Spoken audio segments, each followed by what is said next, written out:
கிறிஸ்தியேசுக்குள் மிக அன்பாக அழைக்கப்பட்ட அன்பு சகோதர சகோதரிகளே, அப்ப இன்னைக்கு நம்முடைய பாடம் வந்து தி புக் ஆஃப் ஜோயல் இல்லைன்னா யோவேல், இந்த புக்கு தான் நம்ம இன்னைக்கு தியானிக்க போறோம். அப்ப இந்த புக்கை நம்ம தியானிக்கும் போது பாருங்க, இதோடைய ஃபர்ஸ்ட் இந்த புக்குடைய ஒரு அவுட்லைன் நம்ம ஃபர்ஸ்ட் என்னன்னு தெரிஞ்சுக்கலாம். இந்த அவுட்லைன் நம்ம ஃபர்ஸ்ட் தெரிஞ்சுக்கணும். அப்புறமா அங்க உள்ள எழுதியிருக்கிற ஒவ்வொரு விஷயத்த நம்ம அப்புறம் யோசிக்க ஆரம்பிக்கலாம். இந்த ஒரு பேக்ரவுண்ட், இந்த ஒரு பேக்ரவுண்ட் நம்ம யோசிக்கணும் இல்ல தியானிக்கணும் அப்படின்னு பாத்தீங்கன்னாக்கா, ஒரு வருஷம் வாசிக்கலாம். ஃபர்ஸ்ட் யோவேல் 1ஆம் அதிகாரம் 1ஆம் வசனம். பெத்துவேலின் குமாரனாகிய யோவேலுக்கு உண்டான கர்த்தருடைய வசனம். அப்பனா யோவேல் சொல்ற ஒரு தீர்க்கதரிசி, அந்த தீர்க்கதரிசி வந்து பெத்துவேல் அப்படின்னு சொல்ற ஒரு மனுஷனுடைய ஒரு மகனா இருக்கிறாரு. அவருக்கு வந்த ஒரு தரிசனம் இல்லைன்னா அவருக்கு வந்த ஒரு தேவனுடைய வார்த்தை.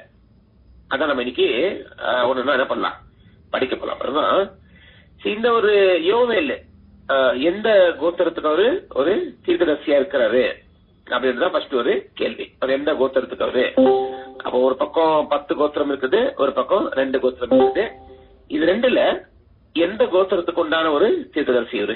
இந்த யோவேல் வந்து இந்த 2 கோத்திரத்துக்கு தான் அவரு ஒரு ப்ராஃபிட். அவரு 10 கோத்திரத்துக்கு இல்ல.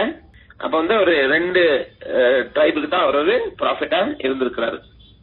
இப்ப ஃபர்ஸ்ட் யோவேல் அப்படின்னு சொன்னால என்ன மீனிங், அந்த வார்த்தைக்கு என்ன அர்த்தம் அப்படின்னு சொல்லி பாத்தீங்கன்னாக்கா, ஜெகோவா இஸ் காட். இந்த வார்த்தைக்கு அர்த்தம் வந்து ஜெகோவா இஸ் காட்.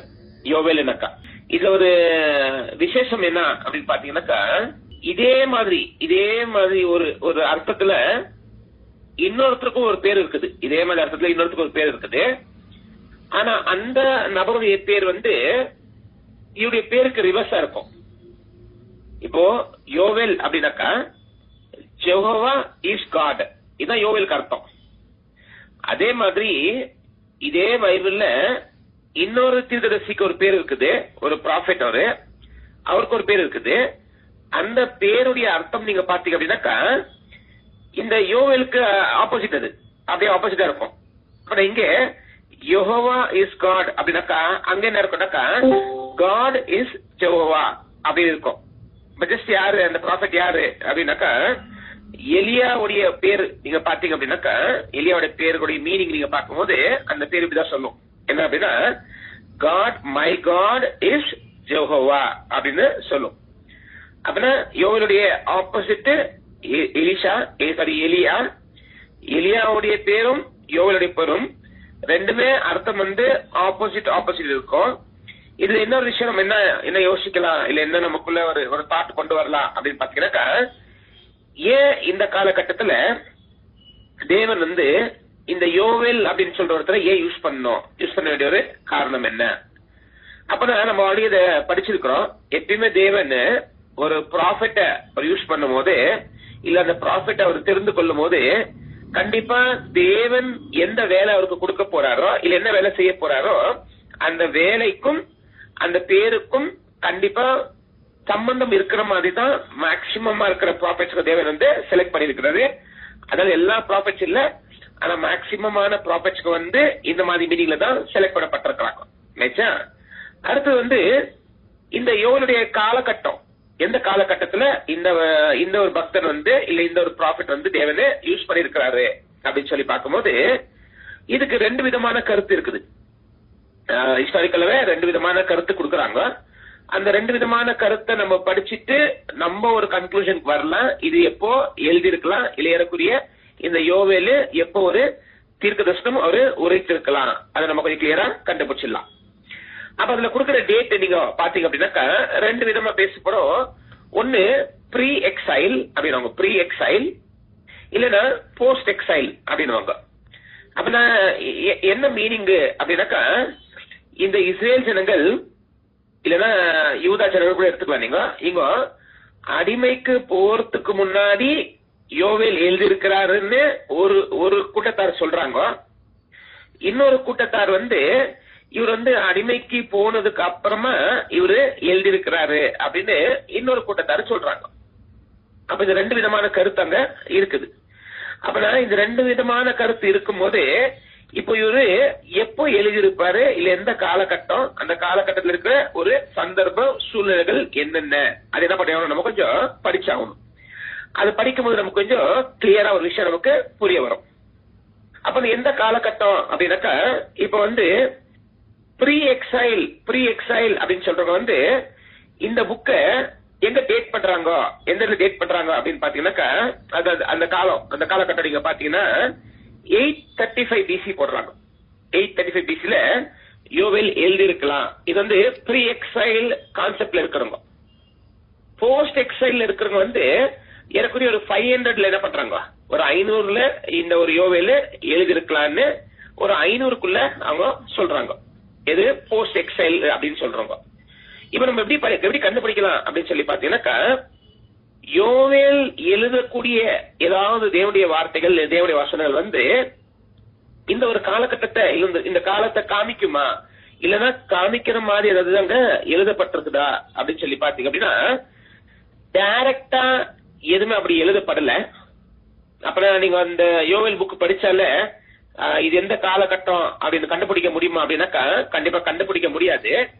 ஆனா அதே யோவேல் புக்ல நாம் கொஞ்சம் ஆராய்ச்சி பண்ணோம் அப்படின்னாக்கா, கண்டிப்பா அது எந்த காலகட்டம் நம்மளால கொஞ்சம் ஈஸியா கண்டுபிடிக்க முடியும். அந்த காலகட்டம் கண்டுபிடிக்கும் போது அது போஸ்டா ப்ரீயா அப்படின்னு நமக்கு ஒரு கன்க்ளூஷனுக்குள்ள வந்துடலாம்.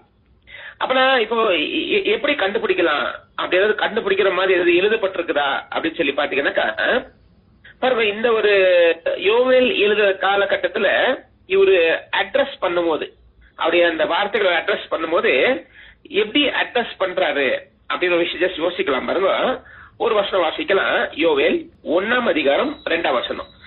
முதியோரே இதை கேளுங்கள், தேசத்தின் சகல குடிகளே செவிகொடுங்கள். உங்கள் நாட்களிலாவது உங்கள் பிதாக்களின் நாட்களிலாவது இப்படிப்பட்டது சம்பவித்ததுண்டா? பாருங்க, இவர் அட்ரஸ் பண்ணது நீங்க பாத்தீங்க அப்படின்னாக்கா, இது எப்படி அட்ரஸ் பண்றாரு அப்படின்னா, முதியோரே பாருங்க, ஏர் திஸ் இ ஓல்ட் மென். அப்பனா வயதானவர்களை இதை நீங்கள் கேளுங்கள். இந்த மாதிரி நீங்க ஏதாவது நீங்க பார்த்திருக்கிறீங்களா, உங்க காலத்திலே ஆகுது, உங்களுடைய பிதாக்களுடைய காலத்துல நீங்க இதை பார்த்திருக்கிறீங்களா, இப்படி ஏதாவது பார்த்திருக்கிறீங்களா அப்படின்னு சொல்லி என்ன பண்றாரு, யோவேல் ஒரு கூட்டத்தை அட்ரஸ் பண்றாரு. பாருங்க, அந்த கூட்டத்தை அட்ரஸ் பண்ணும் போது இங்க நீங்க என்ன கண்டுபிடிக்கலாம், இல்ல என்ன உங்களுக்கு ஒரு தாட் வரலாம், இல்ல என்ன ஒரு யோசனை இதுக்குள்ள வரலாம் அப்படின்னாக்கா, அவர் அட்ரஸ் பண்றத முதியோருக்கு, இல்லைன்னா வயசானவங்களுக்கு, இல்லைன்னா எல்டர்ஸ் கூட சொல்லலாம். வயசா இருக்கிற எல்டர்ஸ் அவங்களுக்கு சொல்றாரு, நீங்க கேளுங்க அப்படின்றாரு. இன்னொரு வருஷம் வாசிக்கலாம். அதே ஓசியா யோவேல் 2ஆம் அதிகாரம் 16ஆம் வசனம். 2:16. ஜனத்தை கூட்டுங்கள், சபையை பரிசுத்தப்படுத்துங்கள், முதியோரை சேருங்கள், பிள்ளைகளையும் பாலுகிற குழந்தைகளையும் கூட்டுங்கள், மணவாளன் தந்த அறையையும். Gather the people, sanctify the congregation, assemble the elders, gather the children. அப்ப இங்க கூட என்னன்னாக்கா, நீங்க என்ன பண்ணுங்க, எல்லாரையும் நீங்க கூட்டுங்க. அந்த கூட்டுங்கன்னு சொல்லும் போது கூடவே யார சேர்த்து சொல்றாரு அப்படின்னாக்கா, எல்டர்ஸ் கூட என்ன பண்ணுங்க, நீங்க அங்க கூட்டுங்கள் அப்படின்றாரு. அப்பனா இந்த லெட்டர் யோவேல் எழுதுற காலத்துல இப்ப நீங்க யோசிச்சு பாருங்க. இப்ப இந்த யோவேல் எழுதுற காலத்துல இது ஏன் போஸ்ட் எக்ஸைல் அப்படின்னு சொல்றதுக்கு ஒரு ரீசன் கிடைக்குது அப்படின்னா கூட அதுக்கு ஒரு வேலிடான ரீசன் இருக்குது. ஏன் ப்ரீ எக்ஸைல் அப்படின்னு சொல்றதுக்கு ஒரு வேலிடான ரீசன் இருக்குது. ரெண்டுக்குமே ரீசன் இருக்குதுதான். இப்ப ஏன் இத போஸ்ட் அப்படின்னு சொல்றாங்க, ஏன் போஸ்ட் எக்ஸைல் அப்படின்னு சொல்றாங்க அப்படின்னாக்கா, இப்ப பாருங்க, எல்டர்ஸ்க்கு பேசுறாரு. அப்புறமா இன்னும் பாருங்க, எல்டர்ஸ் மாத்திரம் இல்ல, இன்னொரு வருஷம் வாசிச்சு பாருங்க, அவர் எல்டர்ஸ் மட்டும் அட்ரஸ் பண்றதுல இது கூட யாரை சேர்த்து அட்ரஸ் பண்றாரு அப்படின்னாக்கா, பாருங்க யோவேல் 1ஆம் அதிகாரம், இல்ல நீங்க 13 படிச்சிருக்க பரவாயில்ல, 9 படிக்கலாம் பரவாயில்ல, 13 படிச்சிருமா. ஆசாரியர்களே ரெட்டுடுத்தி புலம்புங்கள், பலிபீடத்தின் பணிவிடைக்காரரே அடருங்கள், என் தேவனுடைய தொண்டரே நீங்கள் உள்ளே பிரவேசித்து ரெட்டுடுத்தவர்களாய் ராத்தங்குங்கள், உங்கள் தேவனுடைய ஆலயத்தில். அப்பனா ஒண்ணு எல்டர்ஸ்க்கு அட்ரஸ் பண்றாரு, இன்னொன்னு ஆசிரியர்களுக்கு அட்ரஸ் பண்றாரு. எல்டர்ஸுக்கும் ஆசிரியருக்கும் அவர் அட்ரஸ் பண்றாரு. அதே மாதிரி பாருங்க 2:17 பாருங்க, ஆகிய ஆசாரியர்கள் மண்டபத்துக்கும் பலிபீடத்துக்கும் நடுவே அழுது, கர்த்தாவே, நீர் உமது ஜனத்தை தப்பவிட்டு பிரஜாதிகள் அவர்களை பழிக்கும் நிந்தைக்கும் உமது சுதந்திரத்தை ஒப்புக்கூடாதிரும். இப்ப இங்க நீங்க போதும் இங்க நீங்க பாத்தீங்கன்னாக்கா இவர் யார் அட்ரஸ் பண்றாரு அப்படின்னாக்கா பிரீஸ்ட் அட்ரஸ் பண்றாரு, பிரீஸ்ட் அட்ரஸ் பண்றாரு. இப்போ இந்த பிரீஸ்ட் அட்ரஸ் பண்ணும்போது இந்த யோவேல் புக்ல எல்டர்ஸ் அட்ரஸ் பண்றாரு, பிரீஸ்டுகளை அட்ரஸ் பண்றாரு. இப்போ ஜஸ்ட் நீங்க யோசிங்க, காமன் அவர் யோசிங்க, எப்போ ஒரு தீர்க்கதரிசி ஒரு எல்டரை இல்லைன்னா ஒரு பிரீஸ்ட அட்ரஸ் பண்ணுவாரு. அப்போ அப்படி அவர் அட்ரஸ் பண்றாரு அப்படின்னாக்கா அங்க யாரு இல்லன்னு புரிஞ்சுக்கலாம். ஒரு தாட் என்னன்னா ராஜா இல்லன்னு புரிஞ்சுக்கலாம். ஏன்னா இவருடைய இந்த ரைட்டிங்ஸ்ல அந்த கிங்ஸ் பத்தி அவர் என்ன பண்ணல, எந்த ஒரு தாட் அவரு எழுதல. பட் எல்லா பக்தர்கள் ஏதோ ஒரு, இப்ப நம்ம ஓசியாவோட படிக்கும் போது அந்த ஓசியாக்குள்ள நம்ம பாத்தீங்கன்னாக்கா எஃப்ரைமுடைய ராஜா அப்படி அவர் எழுதுறாரு. அப்புறம் அவர் எழுதுற காலகட்டத்துல அங்க ராஜாக்கள் இருக்கிறாங்கன்ற ஒரு தாட் வந்துருது. அப்ப இப்போ இவரு பிரீஸ்டுக்கும் எல்டர்ஸுக்கும் இந்த ஒரு லெட்டர் அவர் எழுதும் போது, இல்ல இந்த ஒரு தீர்க்கதரிசனம் அவர் சொல்லும் போது, அப்பனா அங்க என்ன இல்ல அப்படின்னு தெரியுதுனாக்கா ராஜாக்கள் இல்ல அப்படின்ற ஒரு கருத்து இந்த வசனங்கள் அப்படி கொடுக்குது.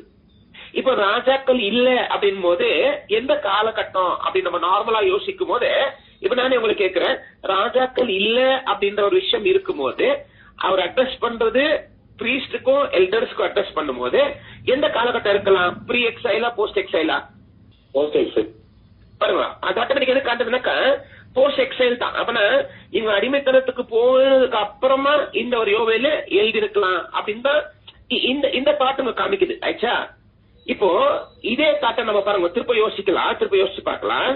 இப்போ ஒருவேளை இவரு போஸ்ட் எக்ஸைல் எழுதி இருந்தாங்க அப்படின்னாக்கா, இப்ப இந்த போஸ்ட் எக்ஸைல் அப்படின்னா இந்த ஜனத்தை அடிமைக்குள்ள கொண்டு போனது யாரு? இந்த இஸ்ரேல் ஜனத்தை அடிமைக்குள்ள கொண்டு போனது யாரு? நான் இப்ப கேக்குறது போஸ்ட் எக்ஸைலா இருந்தா, அடிமைத்தனத்துக்குள்ள போனதுக்கு அப்புறமா யோவேல் இதை எழுதி இருந்தாக்கா இந்த இஸ்ரேல் ஜனத்தை அடிமைத்தனத்துக்குள்ள கொண்டு போனது யாரு? பாபிலோன் சொல்லலாம், பாபிலோன்னு. அதே மாதிரி நீங்க அசிரியா சொல்லலாம், அசிரியாக்காரங்க இருக்கிறாங்க, பாபிலோன்காரங்க இருக்கிறாங்க, சிரியாக்காரங்க இருக்கிறாங்க. அப்ப இந்த 3 ராஜ்யங்கள் இந்த இஸ்ரேலை கைப்பற்றதுக்காக முயற்சிகள் செய்திருக்குது. அது நீங்க பர்டிகுலரா நீங்க போக்கஸ் பண்ணணும் அப்படின்னாக்கா அசிரியா, பாபிலோன் ரெண்டுமே நீங்க போக்கஸ் பண்ணலாம். இப்போ இது ரெண்டுமே நீங்க போக்கஸ் பண்ணும் போது இந்த ஒரு பக்தன் போஸ்ட் எக்ஸைல், அப்ப நான் அடிமைத்தனத்துக்குள்ள போனதுக்கு அப்புறமா எழுதி இருந்தாரு அப்படின்னாக்கா கண்டிப்பா அவருடைய எழுத்துக்குள்ள என்ன மென்ஷன் பண்ணிருக்கணும்? விடுதலை பத்தி மென்ஷன் பண்ணிருக்கணுமா? இப்ப அடிமைத்தனத்துக்கு அப்புறம் எழுதுனாக்கா அந்த லெட்டர்ல என்ன மென்ஷன் பண்ணணும்? இந்த ஜனத்தை அடிமைக்குள்ள கொண்டு போனது யாருனாக்கா ஒன்னு அசிரியா, ஒன்னு பாபிலோன். இந்த அசிரியா, பாபிலோன் அடிமைக்குள்ள கொண்டு போனதுக்கு அப்புறமா யோவேல் எழுதி இருந்தார் அப்படின்னாக்கா கண்டிப்பா யோவேலுடைய புக்ல இந்த ஒரு அசிரியான்ற ராஜ்யம் மென்ஷன் ஆயிருக்கும், இல்லன்னா பாபிலோன் சொல்ற ஒரு ராஜ்யம் கண்டிப்பா மென்ஷன் ஆயிருக்கும். போஸ்ட் எக்ஸைல் அப்படின்னாக்கா அப்ப அப்படியே அவங்களுக்கு அந்த நாலேஜ் இருக்குது இல்ல அந்த காலகட்டமா இருந்தா கூட, அடிமைக்கு போற காலகட்டமா இருந்தா கூட, இல்ல அடிமைக்கு போகிற கொஞ்ச காலகட்டம் முன்னாடி இருந்தா கூட என்ன பண்ணிருப்பாங்க? அது எழுதி இருப்பாங்கல்ல. இது மாதிரி அசிரியாக்காரங்க, பாபிலோன்காரங்க எழுதி இருப்பாங்கல்ல. அப்பதான் நீங்க யோவேல் புக்ல நீங்க பார்க்கும்போது அந்த மாதிரி அசிரியாவும் பாபிலோனும் சிரியாவையும் யாருன்னா அவரு எழுதி இருந்தாரு அப்படின்னாக்கா நமக்கு ஒரு கேரண்டி சொல்லலாம், ஒரு கன்க்ளூஷன் வரலாம். என்ன அப்படின்னாக்கா இது கண்டிப்பா யோவேல் போஸ்ட் எக்ஸைல்ல தான் எழுதி இருப்பாரு அப்படின்னு ஒரு கன்க்ளூஷன் நம்ம வரலாம். ஆனா அங்க அப்படி ஏதாவது பைபிள்ல இந்த யோவேல் புக்ல இப்படி ரெக்கார்ட் ஆயிருக்குதா அப்படின்னு சொல்லி பாத்தீங்கன்னாக்கா ஒரு வசனம் கூட அசிரியா பத்தியும் எழுதப்படல. அதெல்லாம பாபிலோன் பத்தி கூட ஒரே ஒரு பாயிண்ட் கூட என்ன ஆகலனாக்கா எழுதப்படல. நான் சொன்ன டைரக்டாவே. ஆனா நீங்க ப்ராபசி படிக்கும் போது அந்த ப்ராபசிக்குள்ள இருக்கும், அந்த ப்ராபசிக்குள்ள நம்ம படிப்போம் அப்புறமா. ஆனா அந்த பேர் மென்ஷன் பண்ணிருக்காருன்னா அப்படி மென்ஷன் பண்ணல அவரு. அப்படி மென்ஷன் பண்ணாம இருந்து அப்புறம் இப்ப என்ன கேள்வி வருதுனாக்கா, அப்ப இந்த அசிரியாக்காரங்க பாபிலோன்காரங்க இஸ்ரேலுக்கு எதிரி. அப்புறம் யோவேல் தன்னுடைய எதிரிகளை அவர் போக்கஸ் பண்ணாம இருந்ததுனாலதான் அவர் எழுதல இந்த மாதிரி அசிரியா பத்தியும் பாபிலோன் பத்தி அவரு எழுதல. ஏன்னா அவர் எதிரியை போக்கஸ் பண்ணல அப்படின்னு நம்ம நினைக்கலாம். ஆனா அவர் இஸ்ரேலுடைய எதிரிகளை எழுதியிருக்கிறாரா அப்படின்னாக்கா, அவர் இஸ்ரேல் ஜனத்துடைய எதிரியை அவர் எழுதியிருக்கிறாரு. ஆனா அந்த எழுதின அந்த எதிரிக்குள்ள யார் அவர் சேர்க்கல அப்படின்னு பாத்தீங்கன்னாக்கா, அவர் அசிரியாவும் சேர்க்கல, சிரியாவையும் சேர்க்கல, பாபிலோன்ல அவரு சேர்க்கல. ஆக்சுவலா பாருங்க, வசனம் வாசிச்சு பார்க்கலாம். யோவேல் 3ஆம் அதிகாரம் 4ஆம் வசனம். தீருவே, சீதோனே, பெலிஸ்தியாவின் சகல எல்லைகளே, உங்களுக்கும் எனக்கும் என்ன? இப்படி எனக்கு சரி கட்டுகிறீர்களோ? இப்படி எனக்கு சரிவு கட்டுவீர்களாகில் நான் தாமதமின்றி அதிசீக்கிரமாய் நீங்கள் சரி கட்டுகிறதை உங்கள் தலையின் மேல் திரும்பும்படி செய்வேன். பாருங்க என்ன சொல்றாங்களா? இங்க யார எதிரியா காமிக்கிறாரு அப்படின்னு சொல்லி பாத்தீங்கன்னாக்கா, பாருங்க, தீரு சீதோன்னு இதுதான் என்ன பண்றாங்களா, இதுதான் இந்த இஸ்ரேல் ஜனத்துடைய எதிரியா இந்த ஒரு பக்தன் காமிக்கிறாரு. அவன் தேவன் இந்த இடத்துல காமிக்கிறாரு. அப்புறம் கண்டிப்பா இந்த காலகட்டத்துல இந்த என்ன சொல்றது, அசிரியாக்காரங்களோ இல்லைன்னா பாபிலோன்காரங்களோ எதிரியா இருந்திருந்தாங்கனாக்கா, இல்லன்னா இவர் எழுதுனதுக்கு முன்னாடி அவங்க எதிரியா இருந்தாங்கன்னாக்கா கண்டிப்பா என்ன பண்ணிருப்பாரு, அவங்கள அவரு மென்ஷன் பண்ணிருப்பாரு. ஆனா அவரை மென்ஷன் பண்ணல. அப்பனா இது யார மென்ஷன் பண்றாரு? இந்த எதிரி எப்போ இருக்கிறாங்க அப்படின்னாக்கா, இந்த எதிரி போஸ்ட் எக்ஸைல்ல இல்ல, நீங்க எல்லாமே இருக்கிறது ப்ரீ எக்ஸைல்ல தான். போஸ்ட் எக்ஸைல்ல இந்த எதிரி இஸ்ரேலுக்கு இருக்கிறாங்கன்னு சொல்லப்படல. ஏன் அப்படின்னாக்கா, பாபிலோனு, மேதோ பர்ஷியா, கிரீக்கு, ரோமு, இது 4 தான் இந்த இஸ்ரேலுடைய ஒரு எதிரிகள். எப்போ போஸ்ட் எக்ஸைல், ப்ரீ எக்ஸைல்ல தான் இவங்க எதிரி. யாரு? தீரோ சீதோம் எல்லாம் ப்ரீ எக்ஸைலுடைய எனிமி. ஒரு விஷயம் ஆயிடுச்சுங்களா? இதுவே நீங்க பாருங்க, 19 வருஷம் படிங்க. யூதா புத்திரரின் தேசத்திலே குற்றமில்லாத ரத்தத்தை சிந்தி அவர்களுக்கு செய்த கொடுமை நிமித்தம் எகிப்து பாழை போகும், ஏதும் பாழான வனாந்திரமாகும். பாருங்க, இங்க கூட என்ன பண்ணல, எதிரி பேசும்போது இந்த அசிரியாவையும் பாபிலோனையும் அவங்க பேசவே இல்ல. அப்போ எப்போ இது பேசலையோ, இதுவே நமக்கு ஒரு கன்க்ளூஷன் கொடுக்குது, இவர் கண்டிப்பா போஸ்ட் எக்ஸைல்ல எழுதியிருக்க முடியாது, ப்ரீ எக்ஸைல தான் முடியும். ப்ரீ எக்ஸைல்ல தான் இவரு எழுதியிருக்க முடியும். அப்படின்னா இது ஒரு ப்ரீ எக்ஸைல்னு நம்ம கண்டுபிடிக்கிறதுக்கு ஏதாவது ப்ரூஃப் இருக்குதா அப்படின்னு சொல்லி பாத்தீங்கன்னாக்கா, நீங்க இந்த 2:16 படிச்சுங்க பாருங்க. இந்த 2:16 மட்டும் படிங்களேன். ஜனத்தை கூட்டுங்கள், சபையை பரிசுத்தப்படுத்துங்கள், முதியோரை சேருங்கள், கர்த்தரின் பணிவிடைக்காரராகிய ஆசாரியர்கள் மண்டபத்துக்கும் பலிபீடத்துக்கும் நடுவே அழுது, கர்த்தாவே, நீர் உமது ஜனத்தை தப்பவிட்டு பிரஜாதிகள் அவர்களை பழிக்கும் நிந்தைக்கு உமது சுதந்திரத்தை ஒப்புக்கூடாதிரும். இவர் எழுதும் போது என்ன சொல்றாரு அப்படின்னாக்கா, ஆசாரியர்களே, பலிபீடத்துக்கும் மண்டபத்துக்கும் நடுவுல நீங்க இருந்து நீங்க என்ன பண்ணுங்க, நீங்க தேவன்கிட்ட அழுகுங்க. என்ன சொல்லணும் அப்படின்னாக்கா, உம்முடைய ஒரு பரிசுத்தமான இந்த ஒரு சுதந்திரத்தை நீர் அந்நிய ஜாதியின் கையில நீர் ஒப்பு கொடுக்காம இரும். அப்பனா யோவேல் எழுதும் போது இன்னும் அந்நிய ஜாதிகள் இல்லைன்னா அந்நிய ஜனங்கள் கையில இந்த இஸ்ரேல் ஜனத்தை இன்னும் ஒப்பு கொடுக்கவே இல்லை. அது ஒப்பு கொடுக்காம இருங்கன்னு சொல்லித்தான் யோவேல் இங்க அந்த தீர்க்கதரிசனம் இங்க பேசுது. அந்த வசனம் இங்க சொல்லுது. அப்ப அந்த வசனம் இங்க சொல்லும் போது இன்னும் தேவனுடைய ஆலயம் இருக்குது, பலிபீடம் இருக்குது, மண்டபம் இருக்குது, இன்னும் ஜாதிகள் கையில ஒப்பு கொடுக்கல அப்படின்றது இந்த வசனம் என்ன படிச்சு நமக்கு கிளியர் பண்ணிச்சு. அப்பனா கண்டிப்பா யோவேல் எழுதி இருக்கிறது போஸ்ட் எழுத முடியாது, அவரு ப்ரீ எக்ஸைல் தான் எழுத முடியும். அப்படின்னா அடிமைத்தனத்துக்கு போறதுக்கு முன்னாடி தான் இவரு எழுதி இருக்க முடியும், அடிமைத்தனத்துக்கு போனதுக்கு அப்புறம் இவர் எழுத முடியாது. ஒரு பாயிண்ட்.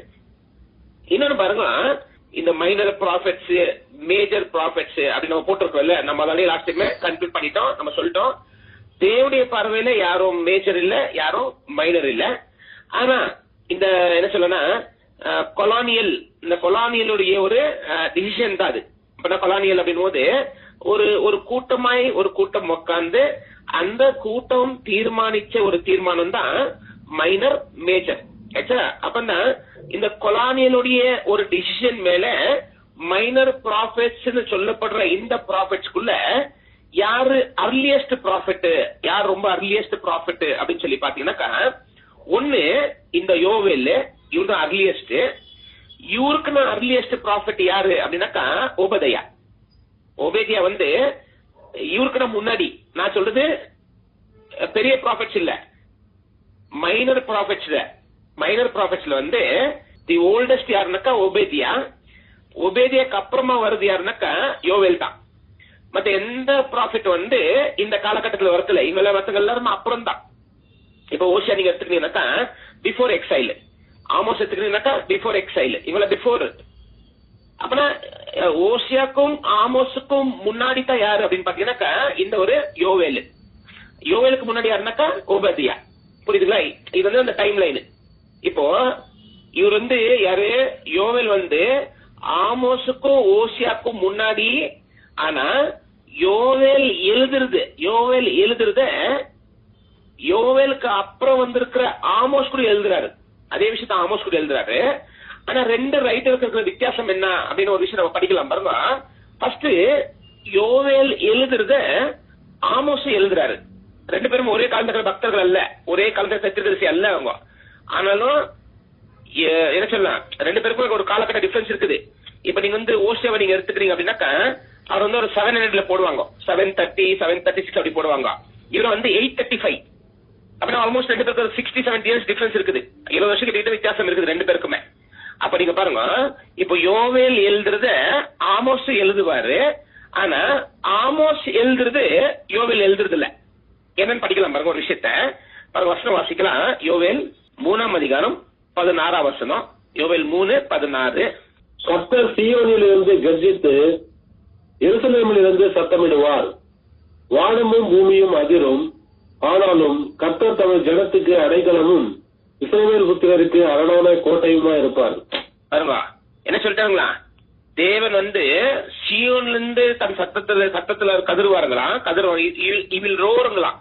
அப்பனா தேவன் சீயோன்ல இருந்து அவருடைய சத்தமிடுவாரு. அந்த மாதிரி ஒரு சத்தம் இடும்போது என்ன ஆயிடும் அப்படின்னு சொல்லி பாத்தீங்கன்னாக்கா எல்லா வானங்களும் பூமியும் எல்லாமே அது அசைக்கப்படும். ஆனாலும் இஸ்ரவேலுடைய ஒரு பலன், இஸ்ரவேலுடைய நம்பிக்கை யாருன்னாக்கா யெகோவா தேவன் இத நம்பிக்கையா இருப்பாரு அப்படின்னு இங்க யோவேல் எழுதுறாரு. தெரியுங்களா? பாருங்க, யோவேல் எழுதுன அதே தாட்டை வந்து ஆமோஸ் எழுதுறாரு. பாருங்க, அதோட வாசிங்க. 1ஆம் அதிகாரம் 2ஆம் வசனம். கர்த்தர் சீயோனில் இருந்து கர்ஜித்து எருசலேமில் இருந்து சத்தமிடுவார். அதனால் மேய்ப்பரின் தாபரங்கள் துக்கம் கொண்டாடும், கர்மேலும் கொடுமுடியும் காய்ந்து போகும். பாருங்க, ஒரே தாட் தான் ரெண்டு பேரும் எழுதுறது. இவர் சொல்ற தாட் அவர் சொல்ற தாட் ரெண்டு சேம் தான். அப்பனா யோவேல் எழுதுனதுக்கு அப்புறமா ஆமோஸ் எழுதும் போது யோவேல் எழுதுனது ஆமோஸ் எழுதியிருக்கிறாரு. ஒரு பாயிண்ட் ஆயிடுச்சுங்களா? ஒரு பாயிண்ட். இன்னொரு வசனம் வாசிங்க. யோவேல் 3ஆம் அதிகாரம் 18ஆம் வசனம். அக்காலத்தில் பர்வதங்கள் திராட்சரசத்தை பொழியும், மலைகள் பாலாய் ஓடும், யூதாவின் ஆறுகள் எல்லாம் பிரவாகித்து ஓடும். ஒரு ஊற்று கர்த்தருடைய ஆலயத்திலிருந்து புறப்பட்டு சித்திம் என்னும் பள்ளத்தாக்கை நீர் பாய்ச்சலாக்கும். ஓகேங்களா? பரவாயில்ல, யோவேல் எழுதின ஒரு தீர்க்கதரிசனம். இது ஒரு ப்ராபசி. இதே ப்ராபசியை பாருங்க. இப்போ ஆமோஸ் 9ஆம் அதிகாரம் 13ஆம் வசனம். இதோ உழுகிறவன் அறுக்கிறவனையும் திராட்சை பழங்களை ஆலையாடுகிறவன் விதைக்கிறவனையும் தொடர்ந்து பிடித்து பர்வதங்கள் திராட்சரசமாய் வருகிறதும் மேடுகள் எல்லாம் கரைகிறதுமான நாட்கள் வரும் என்று கர்த்தர் சொல்லுகிறார். தெரியுதா உங்களுக்கு? யோவேல் தீர்க்கதரிசனம் உரைத்திருக்கிற அதே தீர்க்கதரிசனத்தை அப்புறம் வந்த காலத்துல ஆமோஸ் கூட உரைத்திருக்கிறாரு. அப்படின்னா ரெண்டு பேருடைய ப்ராபசிங்க வந்து சில இடத்துல ஒரே மாதிரி ஒத்து போயுது, ஒரே லைன சொல்றாங்க. ஆனா நான் அடி சொன்ன உங்களுக்கு, ஆனா ஆமோஸ் சொன்னது எதுவுமே அப்படின்னு சொல்லும் போது சில காரியங்களை அவர் சொல்றாரு. யாரு? ஆமோஸும் சில காரியங்களை சொல்றாரு. இன்னும் உங்களுக்கு ஒரு க்ளூ கொடுக்குறேன் பாருங்க. ஓசியாவும் சில காரியங்களை சொல்றாரு. அப்படின்னா ஆமோஸும் ஓசியாவும் சொல்லி இருக்கிற சில காரியங்களை, இல்லைன்னா ஒரு மெஜாரிட்டியான ஒரு காரியங்களை அது யார் ரெக்கார்ட் பண்ணல அப்படின்னாக்கா அது யோவேல் எழுதல. எதுன்னு சொல்ல முடியுமா? யோவேல் எழுதாம இருக்கிறது. இப்ப இவர் எழுதுந்து அவர் எழுதியிருக்கிறாரு. ஆனா அவங்க ரெண்டு பேரும் எழுதுந்து இவர் எழுதல. இது ஏன் நம்ம படிக்கலாம் அப்படின்னாக்கா அந்த டைம்ல நம்மளால கொஞ்சம் கண்டுபிடிக்க முடியும். இல்ல நான் அது கேட்கல, நான் என்ன கேட்கிறேன்னாக்கா பாருங்க, இவரு எழுதினாரு, இவர் எழுதுனது வந்து அவங்களும் எழுதியிருக்கிறாங்க. ஆனா அவங்க எழுதாதது ஒண்ணு இவர் எழுதல. அவங்க ஏதோ எழுதியிருக்கிறாங்க, அது இவங்க எழுதல. அப்ப அவங்க என்ன எழுதுறாங்க, இவர் எதோ எழுதல. இப்ப ஆமோஸ் ஓசியாவுடைய மெயின் பாயிண்ட்ஸ் என்ன? அவங்களுடைய ஒரு அவங்க முக்கியமா அந்த இஸ்ரேலுக்கு எழுத வேண்டிய ஒரு காரணம் என்ன மெயினா எழுதுனாங்க, இந்த ஓசியாவும் ஆமோஸும் எழுதும் போது இஸ்ரேலுடைய விக்கிர ஆராதனை பத்தி எழுதியிருக்கிறாங்க. விக்கிர ஆராதனை செய்திருக்கிறாங்கன்றது தான் இவங்க எழுதி இருக்கிறது. அப்பனா இந்த ஆமோஸும் ஓசியா வர காலகட்டத்துல அங்க என்ன வந்துச்சு அப்படின்னு பாத்தீங்கன்னாக்கா விக்கிர ஆராதனை வந்துச்சு. ஆச்சா, அப்ப நீங்க சொல்லலாம் பிரதர் அது 10 கோத்திரம், இது 2 கோத்திரம் இல்லையா, இது எப்படி கனெக்ட் பண்ணலாம் அப்படின்னு பாத்தீங்கன்னாக்கா நம்ம அதை படிச்சுட்டோம். 10 கோத்திரம் என்ன பண்ணிச்சோம் அதுதான் 2 கோத்திரமும் பண்ணிருக்குது. அப்பனா 10க்கும் 2க்கும் எந்த வித்தியாசமும் இல்ல. அப்பனா 10க்குள்ளயும் விக்கிர ஆராதனை இருந்திருக்குது, 2க்குள்ளயும் விக்கிர ஆராதனை இருந்திருக்குது. ஆனா இவர் ஏன் யோவேல் எழுதுனது ஆமோஸ் எழுதினாரு, ஏன் ஆமோஸ் எழுதுனது ஏன் யோவேல் எழுதல, எந்த காரியம் எழுதாம இருக்கிறாரு அப்படின்னு சொல்லி பாத்தீங்கன்னாக்கா இந்த ஒரு விக்கிர ஆராதனை பத்தி யோவேல் என்ன பண்ணல, எங்கேயுமே ஒரு ரெக்கார்ட் பண்ணல, எங்கேயுமே அவர் எழுதவே இல்லை இந்த விக்கிர ஆராதனை பத்தி. அப்ப இப்போ எழுதுன என்ன அர்த்தம், விக்கிர ஆராதனை பத்தி யோவேல் எழுதுன என்ன அர்த்தம் அப்படின்னா விக்கிர ஆராதனை இல்லாத இருந்த ஒரு காலகட்டம். நான் இப்ப பாயிண்ட் போட்ட பாருங்க, ஒரு பாயிண்ட் போட்ட பாருங்க. விக்கிர ஆராதனை இல்லாத இருந்த ஒரு காலகட்டம் இவர் எழுதுற அந்த காலகட்டம். அந்த காலகட்டத்துல இவர் எழுதும் போது என்ன படிச்சோம், அவர் ராஜான்னு அட்ரஸ் பண்ணல. ஆனா அவர் அட்ரஸ் பண்ணும்போது யார் அட்ரஸ் பண்றாரு அப்படின்னாக்கா மூப்பர்களும் ஆசிரியர்களும் அப்படின்னு அட்ரஸ் பண்றாரு. அப்பனா மூப்பர்களும் ஆசிரியர்களும் அட்ரஸ் பண்றாரு. ஒண்ணு, விக்கிர ஆராதனை பத்தி எழுதல. இந்த விஷயம் நமக்கு இப்போ நமக்கு தெரியுது இல்ல. இப்போ அப்போ இந்த விஷயம் இப்ப நமக்கு தெரியும் போது இப்ப நீங்க ஜஸ்ட் சொல்லுங்க எந்த காலகட்டமா இருக்கலாம். இப்போ ராஜா அட்ரஸ் பண்ணல, எல்டர்ஸ்க்கு அட்ரஸ் பண்றாரு. அங்க இருக்கிற ராஜா அட்ரஸ் பண்ணல, அங்க இருக்கிற ஆசிரியர்களுக்கு அட்ரஸ் பண்றாரு. அப்ப இது எந்த காலகட்டத்தில் நடந்திருக்கலாம் அத நான் சொன்னேன். இது ப்ரீ எக்ஸைல் தான். அந்த ப்ரீ எக்ஸைல் அப்படின்னு சொல்லும் போது அந்த இந்த ஸ்காலர்ஸ் கொடுக்குற ஒரு தாட் என்ன அப்படின்னு பாத்தீங்கன்னா ஒரு 835 BC எழுதி இருக்கலாம். அப்பனா நீங்க 835 அப்படின்னு சொல்லும் போது இப்போ எப்படி கிடைச்சிடலாம் அப்படின்னு பாத்தீங்கன்னாக்கா இந்த 800 இல்ல 835 840 இந்த மாதிரி காலகட்டத்துல இஸ்ரேலுடைய ஹிஸ்டரி அதோடைய அந்த ஹிஸ்டாரிக்கல் நம்ம போய் படிக்கும் போது அங்க என்ன நடந்திருக்குது அதை கொஞ்சம் நம்ம யோசிக்கலாம். அதை நம்ம கொஞ்சம் யோசிக்கும் போது நம்ம இந்த ஒரு புக்க எந்த காலகட்டத்துல யோவேல் எழுதிருக்கலாம்ன்றது நம்ம கொஞ்சம் கிளியராவே புரிஞ்சிடும். அப்படின்னா ஒரு 835 840 அந்த மாதிரி ஒரு காலகட்டத்தில் கண்டிப்பா எழுதியிருக்க முடியும். நான் இன்னும் ப்ரூஃப் கொடுக்குறேன் உங்களுக்கு. இப்போ ரெடி ப்ரூஃப்னா அதே வசனம் தான், இப்ப நம்ம படிச்ச வசனம் தான் உங்களுக்கு ப்ரூஃப்.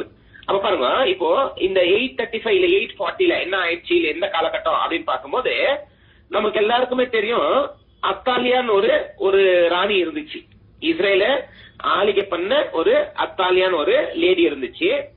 அந்த லேடி அது என்ன பண்ணிச்சு அப்படின்னு பாத்தீங்கன்னாக்கா அதோடைய வம்சமா ராஜ வம்சமா இருக்கிற எல்லாருமே அது சாகடிச்சிருது. ஏன்னா அது ஆளுகை பண்ணுன்றதுக்காக எல்லாருமே சாகடிச்சிருது. அப்படி சாகடிக்கும் போது அங்க ஒரு குழந்தை, அந்த ஒரு ராஜ வம்சத்திலிருந்து வந்திருக்கிற ஒரு குழந்தை காப்பாற்றப்படுது. அது சாகடிக்கிறதுல அது காப்பாத்திடுறாங்க. யோவேல் எழுதுறது ஆஹாபு முன்னாடி. ஏன்னா ஆஹாப் காலம் வந்துச்சுனால உங்களுக்கு விக்கிர ஆராதனை வந்துருது இந்த பக்கம். இது இந்த 10 கோத்திரத்துல விக்கிர ஆராதனை வந்துருது. ஆனா இவரு எழுதுறது 2 கோத்திரத்துக்கு. அப்புறம் 2 கோத்திரத்துக்கு எழுதும் போது இந்த 2 கோத்திரத்துல ஏதோ ஒரு காலகட்டத்துல ராஜாக்கள் இல்லாம இருந்திருக்கிறாங்க. அந்த ராஜாக்கள் இல்லாம இருந்த காலகட்டத்துலதான் இவர் என்ன பண்ணிருக்காருனாக்கா யோவேல் அந்த காலத்துல இந்த புக் எழுதுறாரு. அப்ப எழுதும் போது ஒரு யார் அட்ரஸ் பண்றாரு அப்படின்னாக்கா அங்க இருக்கிற ஆசிரியர்களையும் அங்க இருக்கிற மூப்பர்களையும் அவரு அட்ரஸ் பண்றாரு. அப்படின்னா ராஜா இல்லாத இருந்த காலகட்டம் எப்போ இதை நம்ம கண்டுபிடிக்கல இல்ல. அப்ப எப்ப இல்ல ராஜா அப்படின்னு பார்க்கும்போது இந்த காலகட்டம் இந்த ரைட்டர்ஸுக்கு இந்த யோவேல் இந்த காலகட்டத்துல எழுதி இருக்கலாம் அப்படின்னு சொன்னாங்க தெரியுங்களா. அந்த காலகட்டத்தை நம்ம யோசிக்கும் போது அந்த காலகட்டத்துல இந்த இஸ்ரேலை ஆளுகை பண்ணது யாரு அப்படின்னாக்கா அத்தாலியான்னு சொல்ற ஒரு குயின். நம்ம பார்த்து அதை படிச்சிருக்கிறோம், அத்தாலியா பத்தி கிளாஸ் எடுத்திருக்கிறாங்க. அப்போ அந்த குயின் என்ன பண்ணுதுனாக்கா இந்த யூதா கோத்திரத்துல எந்த ஒரு ராஜரீகமான ஜனம் இருக்கக்கூடாதுன்னு சொல்லி அவங்க எல்லாம் அது கொன்னு போட்டுருது. அப்படி கொன்னு போடும்போது ஒரு குழந்தை அந்த ராஜரீகத்துல இருந்து இருக்கிற ஒரு குழந்தை என்ன ஆகுதுனாக்கா அங்க தப்பிச்சுக்குது. அந்த தப்பிச்சுக்கிற குழந்தை யாரு அப்படின்னு பாத்தீங்கன்னாக்கா யோவாஷ் அப்படின்ற ஒருத்தர் தான் தப்பிச்சுக்கிறார். அப்ப அந்த யோவாஷ் என்ற ஒருத்தர் காப்பாற்றப்பட்டு அந்த யோவாஷ் என்றவரு எங்க வளர்றாரு, எங்க அவர் வாழ்ந்து வளர்றாரு அப்படின்னு சொல்லி பாத்தீங்கன்னாக்கா ஒரு ஆசிரியர் வீட்டுல வளர்றாரு. ஒரு ஆசிரியர் அந்த ஆசிரியர் வீட்டுல அவரு வளர்றாரு. அந்த ஆசாரியன் வந்து இவருடைய சொந்தக்காரர். இந்த அத்தாலியா இருக்கு பாருங்க, அதோடைய சொந்தக்காரர் தான் அந்த ஆசாரியுடைய வம்சம். இந்த ஆசாரியரால காப்பாற்றப்பட்டு அங்க வளர்க்கப்படுறாரு. அங்க வளர்க்கப்பட்டதுக்கு அப்புறமா இந்த அத்தாலியோடைய கிங்டம் போயிடுது. இந்த எடுத்துறாங்க இந்த அத்தாலியா வந்து அப்புறம் செத்துருது. அப்புறமா இது இது இது இல்லாத இருக்கும் போது என்ன பண்றாங்க அப்படின்னு பாத்தீங்கன்னாக்கா, இந்த யோவாஷின்னு சொல்ற அந்த ராஜ வம்சத்துல இருக்கிற இவரை கொண்டு வந்து அந்த இடத்துல அவங்க ராஜபாரம் பண்றாங்க. அவரை வந்து கிங்கா அவங்க அனாயின் பண்றாங்க. வருஷம் மட்டும் அது மட்டும் வாசிக்கலாம். 2 ராஜாக்கள் 11ஆம் அதிகாரம் 21ஆம் வசனம். 20 ராஜாவாகிற போது 7 வயதா இருந்தார். இல்ல 20 படிங்க, 20 படிங்க. தேசத்தின் ஜனங்கள் எல்லாரும் மகிழ்ந்து நகரம் அமைதலாயிற்று. அத்தாலியானையோ ராஜாவின் அரண்மனை அண்டையில் பட்டயத்தால் கொண்டு போட்டார்கள். பாருங்க, அத்தாலியா வந்து கொண்டுட்டாங்க. அத்தாலியா செத்து போயிடுச்சுப்போம். பாருங்க, அத்தாலியா செத்து போனதுக்கு அப்புறமா என்ன ஆகுது பாருங்க. யோவாஸ் ராஜாவாகிற போது 7 வயதா இருந்தார். பாருங்க, அப்ப இப்ப யார் ராஜா அப்படின்னாக்கா யோவாஷ் தான் இங்க ராஜா. அப்புறம் யோவாஷ் ராஜா ஆகும் போது அவருக்கு 7 வயசு, 7 வயசு 7 இருக்கு. இப்ப நீங்க யோசிங்க, இப்போ 7 வயசுல ஒரு ராஜா இருக்கும் போது, இப்போ இந்த ராஜா இருக்கிற காலகட்டத்துல தேவன் ஒரு தீர்க்கதரிசி அனுப்பும் போது அந்த தீர்க்கதரிசி யாருக்கு தீர்க்கதரிசி உரைக்குவாரு? யாருக்கு ப்ராஃபெட் சொல்லுவார்? அவரு மூப்பருக்கு தான் சொல்லணும். பாத்தீங்களா, அவர் வந்து ஒண்ணு மூப்பருக்கு சொல்லணும், இல்லன்னாக்கா இந்த ஒரு யோவாஷ காப்பாத்தினது யாரு, இந்த யோவாஷ காப்பாத்தி வளர்த்தது யாரு அப்படின்னாக்கா ஆசாரியன் தான் வளர்த்தாரு. ஒரு ஆசாரியன் தான் அவர் வளர்க்கிறாரு. ஆனா இது நீங்க இவரு சொல்லி நீங்க படிச்சீங்க அப்படின்னாக்கா, எந்த ஆசாரியன் இவரை வளர்க்கிறாரோ அந்த ஆசாருடைய பையன், அவர் பேர் வந்து சக்காரியா, அந்த சக்காரியாவை இவரு கொலை பண்ணிடுறாரு. அப்புறமா ஏன்னா அவர் வந்து இவருக்கு விரோதமா தீர்க்கதரிசனம் சொல்லுவாரு, இவருக்கு விரோதமா ஒரு ப்ராஃபஸி சொல்லுவாரு. அந்த ப்ராஃபஸி சொன்ன உடனே அந்த ப்ராஃபஸி சொன்ன அந்த ஒரு வெறுப்புனால கோபத்தினால என்ன பண்ணிடுறாரு அப்படின்னாக்கா இவர் அவரு சாகடிக்கிறாரு. அப்படின்னா இவர் எப்போ எங்க சாகடிக்கிறாரு அப்படின்னாக்கா, இது வந்து இயேசு கிறிஸ்து சொல்லுவாரு, நீங்கள் பலிபீடத்துக்கு நடுவில் இருந்த சக்காரியை என்ன பண்ணீங்க, நீங்க சாகடிச்சீங்க அப்படின்னு சொல்லும் போது அந்த இயேசு சொன்ன அந்த சக்காரியா யாரு அப்படின்னாக்கா இவரை காப்பாத்தி வளர்த்த ஆசாரியனுடைய மகன் தான் அந்த ஒரு சக்காரியான்னு சொல்ற ஒரு தீர்க்கதரிசி. அவர் என்ன பண்ணிடுறாரு, இந்த ராஜா சாவடிச்சிடாரு. அப்ப பாருங்க, இது அப்புறம் இவர் கெட்டவர் ஆயிட்டாரு, அதை விட்டுருங்க, பரவாயில்ல. ஆனா இப்போ இங்க இவரு ராஜபாரம் பண்ணும் போது 7 வயசு. அப்பனா 7 வயசுல இருக்கிற ஒரு ராஜா இருக்கும் போது கண்டிப்பா ஒரு தீர்க்கதரிசி தேவன் அந்த காலகட்டத்துல அனுப்பும் போது அந்த ஒரு தீர்க்கதரிசி யாருக்கு தீர்க்கதரிசனம் சொல்லுவாரு அப்படின்னு சொல்லி பாத்தீங்கன்னாக்கா இந்த ராஜாக்கு சொல்ல மாட்டாரு, இந்த ராஜாவுடைய என்ன சொல்லலாம், இந்த ராஜாக்கு வழி காட்டுறவங்க, இல்ல இந்த ராஜாக்கு சொல்லி கொடுக்குறவங்க, இந்த ராஜாவை வழி நடத்துறவங்க யாரு யாரு அப்படின்னு சொல்லி பாத்தீங்கன்னாக்கா, ஒண்ணு அப்படியே ஆசிரியர் நம்ம பார்த்துட்டோம், இன்னொன்னு யாருனாக்கா மூப்பர்கள். அப்புறம் இப்ப யோவேல் யாருக்கு பேசுறாரு அப்படின்னாக்கா மூப்பர்களுக்கும் ராஜாக்களுக்கும், மூப்பர்களுக்கும் ஆசிரியர்களுக்கும் பேசுறாரு. ஏன்னா அந்த காலகட்டத்துல அந்த இஸ்ரேலை இல்லைன்னா யூதாவை ஆண்ட ராஜாக்கு வந்து 7 வயசு இருக்கிறதுனால யோவேலு அட்ரஸ் பண்றது மூப்பர்களும் பிரீஸ்டும். அப்ப என்ன என்ன இதுல கண்டுபிடிச்சிட்டோம், ஃபர்ஸ்ட் இந்த அவுட்லைன் என்ன கண்டுபிடிச்சிட்டோம் அப்படின்னாக்கா, ஃபர்ஸ்ட் ஒண்ணு யோவேலு, அந்த யோவேல் வார்த்தைக்கு இருக்கிற அர்த்தம் என்னன்னு கண்டுபிடிச்சோம். இந்த யோவேல் எந்த காலகட்டத்துல இந்த ஒரு தீர்க்கதரிசனத்தை அவரு எழுதியிருக்கலாம் அப்படின்னு சொல்லி யோசிச்சு பார்க்கும்போது அது வந்து ப்ரீ எக்ஸைல் காலகட்டம். அது அத்தாலியா கொல்லப்பட்டதுக்கு அப்புறமா யோவாஷின்னு சொல்ற ஒரு ராஜா ராஜபாரம் பண்ணும் போது யோவேல் சொல்ற தீர்க்கதரிசி தேவன் அங்க யூஸ் பண்ணிருக்கிறாரு. இது வந்து டைம் லைன். அப்ப அந்த ஒரு யோவாஷ் ராஜபாரம் பண்ணுது எந்த காலகட்டம் அப்படின்னு பார்க்கும்போது அதுல சொன்ன 845 இருந்து 835 மட்டும் ஏறக்குறைய இருக்கிற ஒரு கணக்கு. இது எக்ஸாக்ட் கணக்கு இல்ல, ஏறக்குறைய இருக்கிற ஒரு கணக்கு.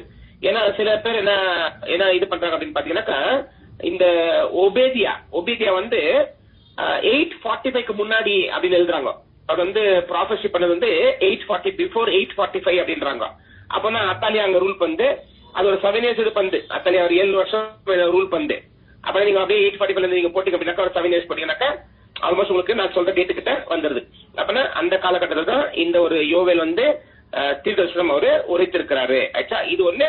நெக்ஸ்ட் பாருங்க, இந்த யோவேல் அப்படின்ற இந்த பக்தர் எழுதும் போது நம்ம ஆடி இது கூட படிச்சிருக்கிறோம். என்ன அப்படின்னாக்கா, தேவன் சில தீர்க்கதரிசிய அப்படி இன்ட்ரோடியூஸ் பண்ணும் போது அந்த பேரு, அப்பா பேரு, எந்த கோத்திரத்தாரு, இல்ல யாருக்கு எந்த வம்சம் அப்படின்றது அவரு சில பேருக்கு அவர் மென்ஷன் பண்ணுவாரு.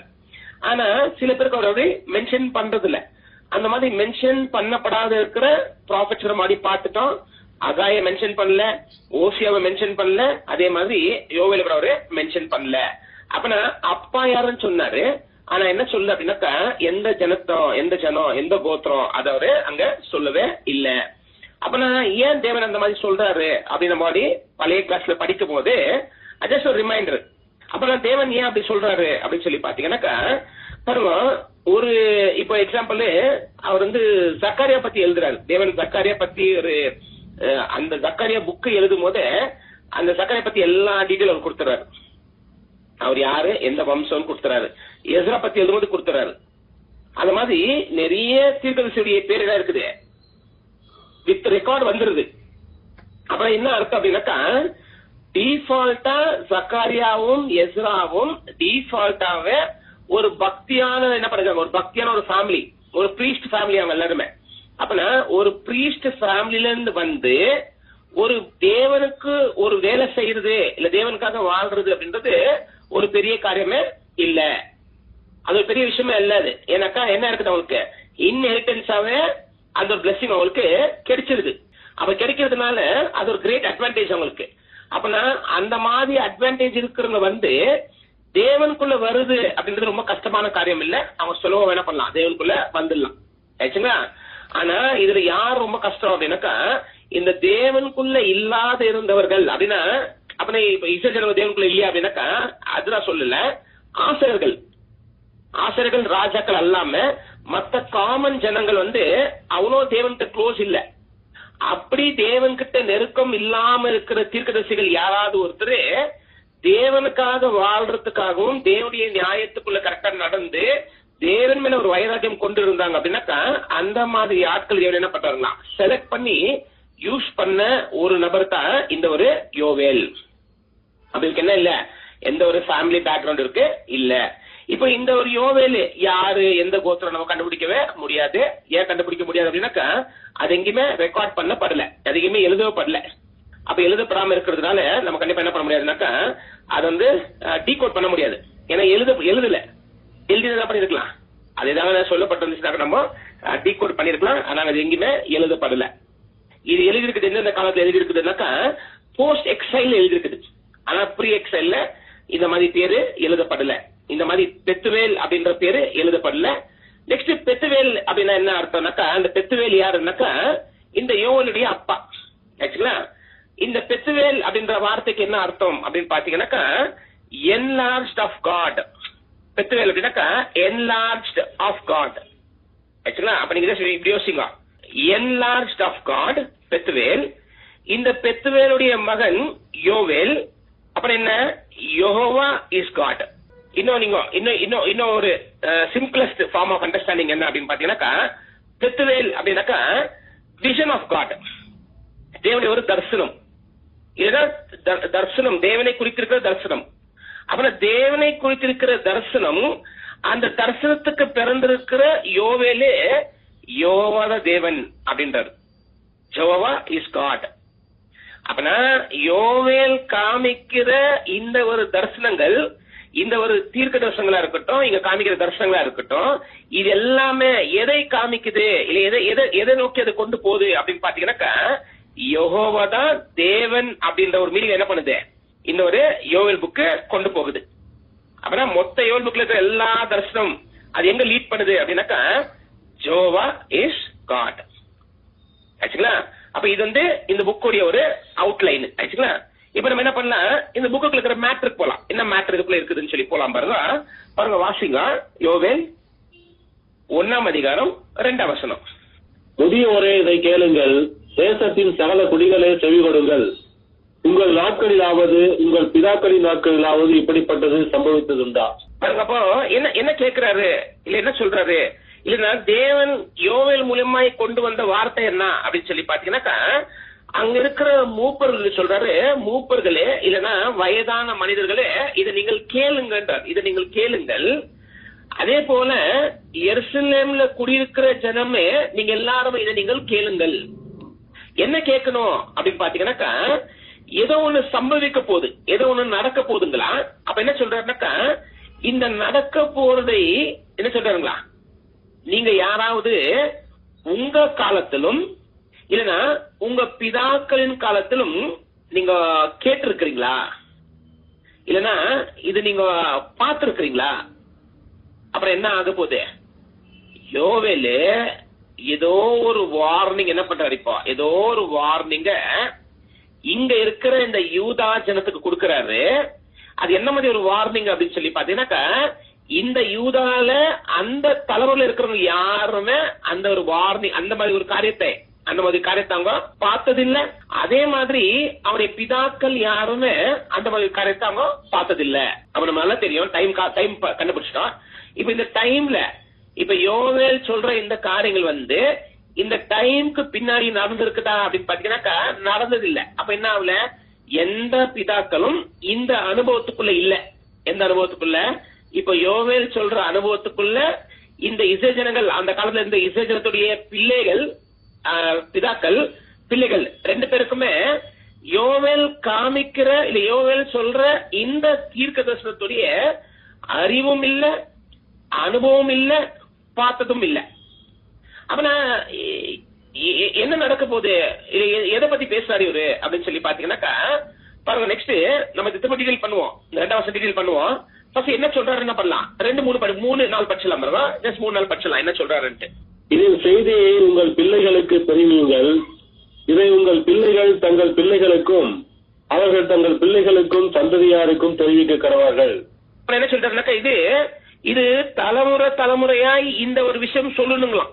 எது இப்ப என்ன யோவேல் சொல்ல போறாரோ, அந்த யோவேல் சொல்ல போறது இவங்க பிள்ளைக்கு சொல்லணும், அவங்க பிள்ளை அவங்களுடைய பிள்ளைக்கு சொல்லணும், அவங்களுடைய பிள்ளை அவங்களுடைய பிள்ளைக்கு சொல்லிட்டே இருக்கணுங்களாம். புரியுதுங்களா? அப்ப இதுல ஏதோ ஒரு லிங்க் பண்றாரு, ஏதோ ஒரு லிங்க் இருக்குது இதுல, இது சொல்லணும்ட்டாரு. என்ன சொல்லணும் அப்படி பாருங்க. அடுத்த வசனம், பச்சை புழு விட்டதை வெட்டுக்கிளி தின்றது, வெட்டுக்கிளி விட்டதை பச்சை கிளி தின்றது, பச்சை கிளி விட்டதை முசுக்கட்டை பூச்சி தின்றது. பாருங்க என்ன சொல்லணும் அப்படின்னா, இது சொல்லணும், போயிட்டு பிள்ளைகளுக்கு சொல்லணும்.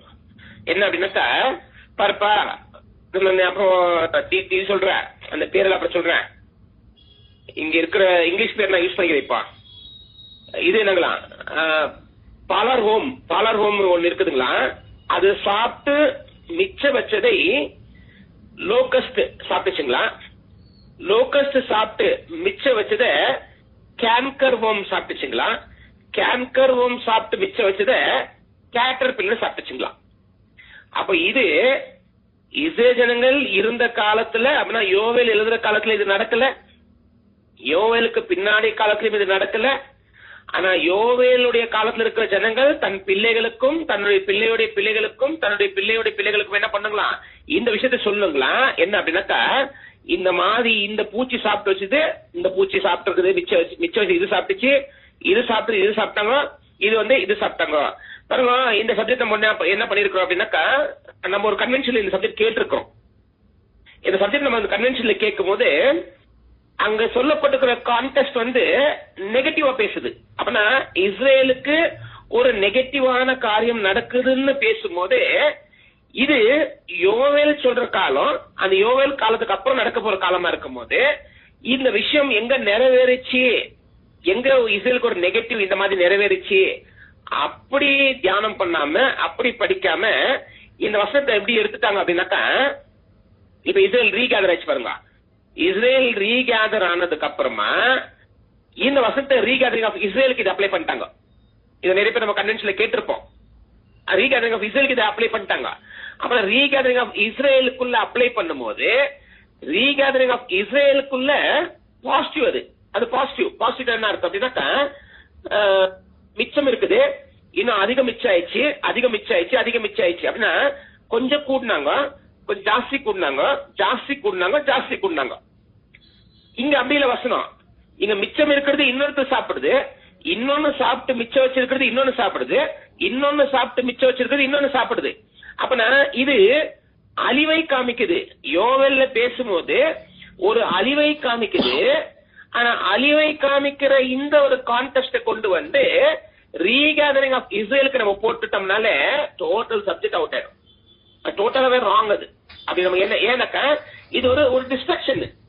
தேவன் வந்து எருசலேமுக்கு ஒரு அழிவு இருக்குது, ஒரு ஆபத்து இருக்குது.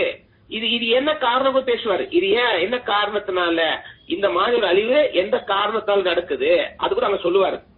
அப்படின்னா அந்த காரணம் படிக்காம இந்த அழிவு என்னன்னு படிக்காம நம்ம இது வந்து ஒரு பாசிட்டிவ் தாட்டுக்குள்ள கொண்டு போக முடியாது. ஏன்னா யோவேல் எழுதுறது ஒரு பாசிட்டிவான தாட் இல்ல. இதை நீங்க பாருங்க, என்ன கன்ஃபார்ம் பண்றதுக்கு 5 வசனம் படிச்சிடுங்க. நம்ம ஒரு ஒண்ணு தான் படிச்சிருக்கிறோம், மிச்சம் நம்ம டீடைல் பண்ணல. ஜஸ்ட் அது என்ன சொன்னாருன்றதுக்கு மட்டும் தான் இந்த பாயிண்ட் மட்டும் தான் 5 வசனம் படிச்சு நிறுத்தலாம் பாருங்க. படிங்க 5 வசனம். வெறியரே வீழ்த்து அழுங்கள், திராட்சரசம் குடிக்கிற சகல ஜனங்களே புது திராட்சரசத்தின் நிமித்தம் அழுங்கள், அது உங்கள் வாய் நின்று விளக்கப்பட்டது. அவரை தான் என்ன சொல்றாங்கன்னாக்கா, குடிக்கிறவங்களே குடிச்சு வெறி கொண்டு இருக்கிறவங்களே நீங்க அழுகுங்க, எல்லா திராட்சரசத்தை குடிக்கிற நீங்களும் என்ன பண்ணுங்க, நீங்களும் சத்தமிடுங்கள். ஏன்னா உங்க வாய்க்கு வர புது திராட்சரசம் அது நின்று போயிற்று. அப்படின்னா இஸ்ரேலுக்கு ஏதோ ஒரு ஆபத்து வரப்போகுது. அந்த ஆபத்தை குறித்து தான் இங்க யோவேலு பேசுறாரு. அப்ப நமக்கு நெக்ஸ்ட் கிளாஸ் என்ன படிக்கலாம் அப்படின்னு பாத்தீங்கன்னாக்கா, இவரு சொல்ற இந்த ஒரு ஆபத்து அவர் யாரை குறிக்கிறாரு, இல்ல யார பத்தி அவரு சொல்றாரு அப்படின்னு என்ன பண்ணலாம். நம்ம யோவேலு 1 அதிகாரம் 2 நம்ம என்ன பண்ணலாம், டீட்டெயிலா நம்ம அதை படிக்கலாம் பாருங்க. இங்க நான் நிறுத்துறேன்.